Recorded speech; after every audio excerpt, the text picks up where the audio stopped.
नमस्कार, मैं जितेंद्र चतुर्वेदी। यूपी में अब की बार जो विधानसभा चुनाव होने जा रहा है उसमें योगी आदित्यनाथ की सरकार 350 सीट लाने जा रही है। ये बात सुनकर ना चौंकिएगा ना ठिठकिएगा, क्योंकि आपके जहन में सीधा सवाल ये आएगा कि साहब चढ़ावा चोरी का मामला इतना बड़ा हो गया है, इसको लेकर बाकायदे सरकार को कटघरे में खड़ा किया जा रहा है। जो जनमानस है वो एकदम इस मामले पर बीजेपी के खिलाफ हो गया है। अखिलेश यादव ने इसे ठीक से मुद्दा बनाया है और इसे लेकर वो लोगों के बीच जा रहे हैं। ऐसे में सरकार बनना ही मुश्किल है और आप कह रहे हैं कि 350 सीट आ रही है। तो क्यों कह रहा हूं 350 सीट आ रही है, उसको समझिए। दरअसल ये जो मुद्दा है, इस मुद्दे को उठाकर अखिलेश यादव ने बहुत बड़ी राजनीतिक भूल कर दी है। कैसे, ये थोड़ा समझिए। उसके लिए थोड़ा पीछे चलिए, जिसमें 2014 और 2017 का चुनाव आप निकाल दीजिए।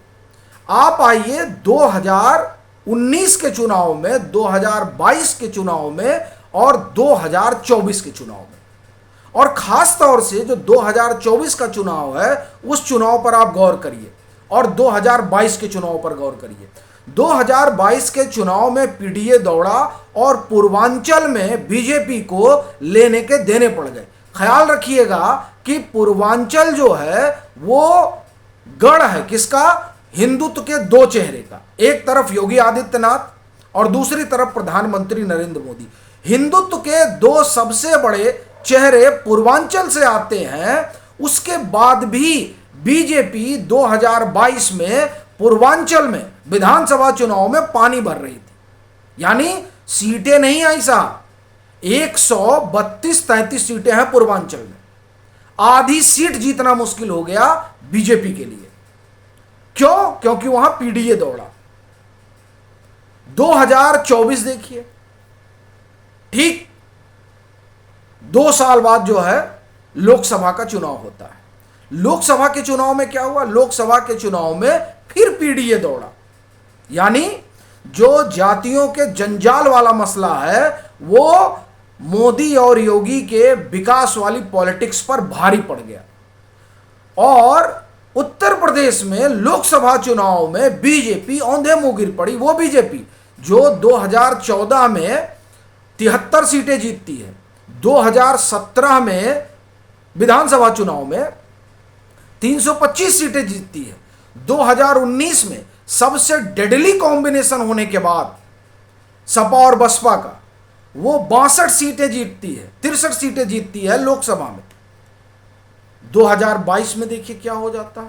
पूरा एक तरह से कहा जाए कि पीडीए दौड़ता है और हालत खस्ता होना शुरू हो जाती है और 2024 जो है उसकी अंतिम परिणति दिखाई देती है। अब 2027 का चुनाव है।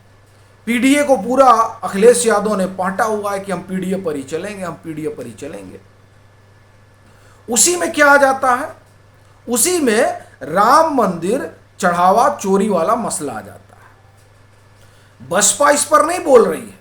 बहन जी कह रही हैं कि इस मामले का राजनीतिकरण होना ही नहीं चाहिए। वो क्यों कह रही हैं? वो जान रही हैं अगर इसका राजनीतिकरण हुआ तो होगा ध्रुवीकरण, और उस ध्रुवीकरण में बीजेपी और सपा में सब बढ़ जाएंगे, इन लोगों का कुछ होगा नहीं। क्यों कहा जा रहा है कि ध्रुवीकरण होगा? क्यों? ये चंदा चोरी का मसला जो है उतना इफेक्टिव नहीं रहेगा बीजेपी के खिलाफ। और एक तरह से आप कहें कि बीजेपी चाहती भी यही थी कुछ ऐसा मसला मिल जाए उसको, तो साहब अखिलेश यादव ने तस्तरी में सजाकर राम मंदिर का मुद्दा उसको दे दिया। कैसे ये मुद्दा जो है वो बीजेपी को 350 सीट दिलाने जा रहा है वो आप समझिए। हमने आपको बताया किस तरह से पीडीए काम कर रहा था। पीडीए की काट जो है वो कुछ हो सकता है तो वो हिंदुत्व है, और उस हिंदुत्व की पिच पर अखिलेश यादव जाने अनजाने आ गए राम मंदिर के मसले को लेकर। अभी वो चढ़ावा चोरी की बात कर रहे हैं और इस बात को इसलिए भी उठाया जा रहा है खूब तेजी से कि देखिए ये राम के नाम पर आए थे और राम के नाम पर अब क्या क्या कर रहे हैं। यही परसेप्शन बनाने की बात हो रही है। लेकिन योगी आदित्यनाथ ने उस पिच को बदल दिया है। वो क्या कह रहे हैं? वो कह रहे हैं कि वो लोग राम की बात ना करें जिन्होंने राम भक्तों पर गोली चलवाई। वो लोग राम की बात ना करें जो राम मंदिर के खिलाफ खड़े थे, वो लोग राम की बात ना करें जो इस पूरे मसले को निपटाने के पक्ष में कभी थे ही नहीं। यानी यहां जो सबसे बड़ी चीज होने जा रही है और जो होते हुए दिखाई दे रही है वो ये कि अखिलेश यादव से अब सवाल पूछा जा रहा है कि बताओ, तुम तो कृष्ण भक्त हो ना, ये कृष्ण जन्मभूमि क्यों नहीं बनवा पाए। अब सवाल ये उठेगा। और सबसे बड़ी चीज जो राम मंदिर वाला मसला है, जो चढ़ावा चोरी वाला मसला है, जिसको लेकर माना जा रहा है कि ये एक ऐसा परसेप्शन गढ़ेगा जो यूपी में योगी सरकार के लिए चुनौती खड़ा कर सकता है, तो ये क्यों नहीं खड़ा कर सकता है और क्यों ये 350 पाएंगे, इसे समझिए। भाई देखिए, जांच पड़ताल चल रही है और ये जांच पड़ताल चलती रहेगी और उसमें जो आरोपी हैं उनको सजा मिलेगी, ये तय करने में योगी आदित्यनाथ लगे हुए हैं। अभी चढ़ावा चोरी पर जांच हो रही है और उसी में अब जमीन वाला मसला भी जोड़ लिया गया है। 2021 में इंडियन एक्सप्रेस ने एक लंबी रिपोर्ट की थी किस तरह से जमीनों की बंदरबाट हुई है। उस बंदरबाट को लेकर पूरी इंक्वायरी शुरू हो चुकी है। यानी जो आरोपी हैं उनको योगी आदित्यनाथ बख्शेंगे नहीं। ठीक है, अब साहब दर्द क्या है? दर्द यह है कि देखिए, चढ़ावा चढ़ रहा था और उसमें गड़बड़ी हो रही थी। योगी आदित्यनाथ जनता के सामने जब जाएंगे तो क्या कहेंगे? 2-3 बातें वो कहेंगे। बीजेपी 2-3 बातें कहेगी देखिए साहब, हमने माना कि हां चंदा चोरी हुआ, गड़बड़ी हुई, तो हमने कोई कोताही नहीं की, हमने उस पर कार्रवाई की। लेकिन उनसे पूछिए, जो लोग राम मंदिर जाना मुनासिब नहीं समझते हैं, उन्होंने राम के लिए क्या किया है? ये जब सवाल उठेगा ना कि उन्होंने राम के लिए क्या किया है, तब अखिलेश यादव का पीडीए जो है वो दम तोड़ने लगेगा। जब सवाल यह उठेगा कि कार सेवकों पर गोली किसने चलवाई, तब अखिलेश यादव का पीडीए जो है वो फुस हो जाएगा।